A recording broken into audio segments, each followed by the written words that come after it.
You've driven over it 1,000 times. The street outside your window, the one you take to work, to the store, to nowhere in particular. Look at the asphalt. Really look. In a lot of American cities, if you know where to stare, there's a faint seam running down the middle of the road, a scar, a line where the pavement was patched over something and never quite healed. You drive across it every morning and never think twice. It's a grave. Underneath that street, in city after city, the old steel rails are still down there. We didn't dig them out. We paved over them and forgot they existed. And the thing we buried under your tires used to be the best transportation system on the planet. 100 years ago, you wouldn't have owned a car. You wouldn't have needed one. You'd step out your front door, wait maybe 3 minutes, and an electric streetcar would carry you clean across the city for 5 cents. Quiet, smooth, running on time, every few minutes, from before dawn until after midnight. No traffic, no gas, no parking. Today you sit in that same spot, in a 2-ton machine, burning fuel you paid for. In a line of cars that will not move, hunting for a parking space that costs more for one afternoon than a year of streetcar rides once did. Something changed. And it wasn't slow, it wasn't natural, it wasn't progress.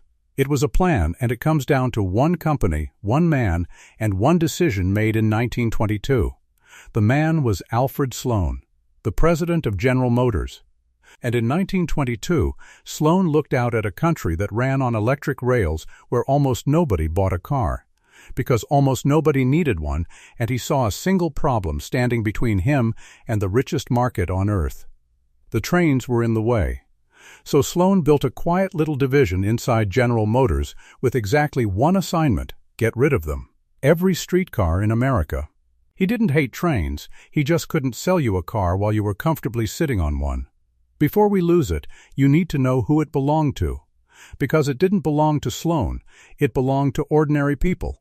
It belonged to the seamstress who rode the trolley downtown to the garment floor, to the Polish and Italian families who could live 3 miles from the factory and still be home for supper, to the kid who took the streetcar to the ballpark alone, on a nickel, and nobody worried about him. In 1920, 9 out of every 10 trips taken in an American city happened on rails. Only 1 American in 10 even owned an automobile. Los Angeles, yes, that Los Angeles, the city that is now one endless freeway, had more than 1,000 miles of electric railway, the largest network the world had ever seen. Out past the city, fast lines called interurbans reached deep into the countryside, so a farmer could ride into town in the morning and be back by dark, in 1915, without ever touching a wheel. The whole country was wired together with steel and copper, and you could ride almost anywhere for the loose change in your pocket. That was normal. That was American. And we burned it for scrap. Here's exactly how they did it. Sloan couldn't just march into a city and rip up its trains. So they hid the hand.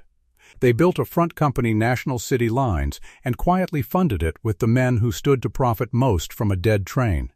General Motors, who sold the buses, Firestone, who sold the tires, Standard Oil and Phillips, who sold the fuel. Then National City Lines went door to door across the country and bought the streetcar systems outright. More than 100 of them. In about 45 cities: St. Louis, Baltimore, Oakland, Los Angeles.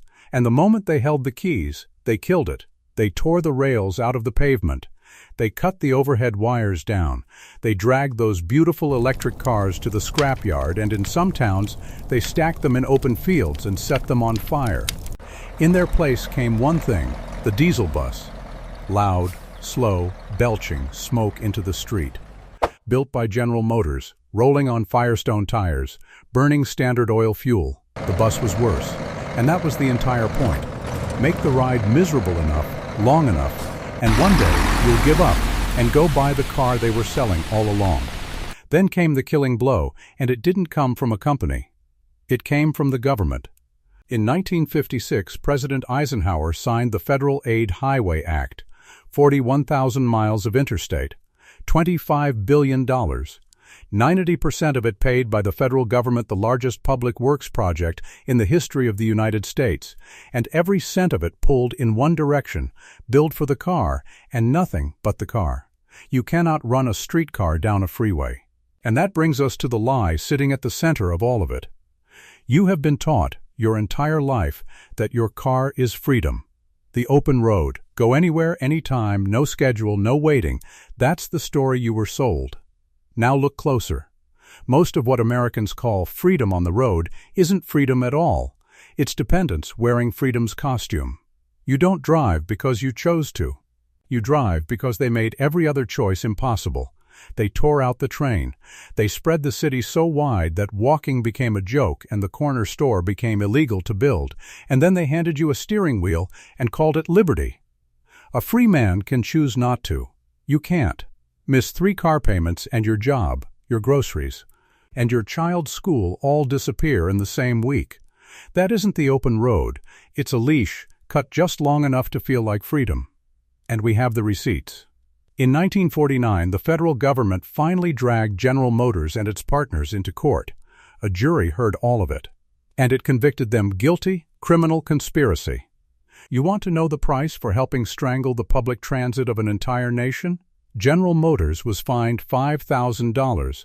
The company treasurer, one of the men who ran the whole thing, was fined $1.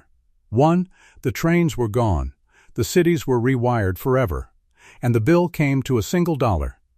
It became so infamous that Hollywood built a movie around it. But the real ending wasn't on a screen. In Los Angeles, the largest electric network on Earth, the last red car stopped running in 1961, and the city inherited the worst traffic on the planet, the exact disease the trains had cured. And where the highways came, they did not go around the neighborhoods. They went straight through them. Tens of thousands of homes, overwhelmingly working class, immigrant, and black, were bulldozed so the concrete could pour. Whole communities sliced in half in a single afternoon and never sewn back together. We didn't just lose a train. We lost the kind of place a person could live in without a car. And we paid, with our own tax dollars, to lose it.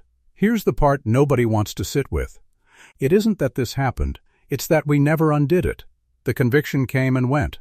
The story is public. The rails are still right there, under the road. And we kept driving anyway. Every town we have built since, we built to their blueprint wider roads, bigger lots, no sidewalk, no train. Not because we forgot what was taken. Because we got comfortable with the theft. So maybe the real question isn't who tore out the trains. Maybe it's why, knowing everything we now know, we're still building the country exactly the way they wanted it, and telling ourselves it was our own idea. There used to be a train where you're sitting right now. There used to be a sidewalk, too, until America decided it didn't need one of those either. There's a video right here on why your suburb was built without a single sidewalk. You should see who did that. Because it's the same story, and it's the same fingerprints.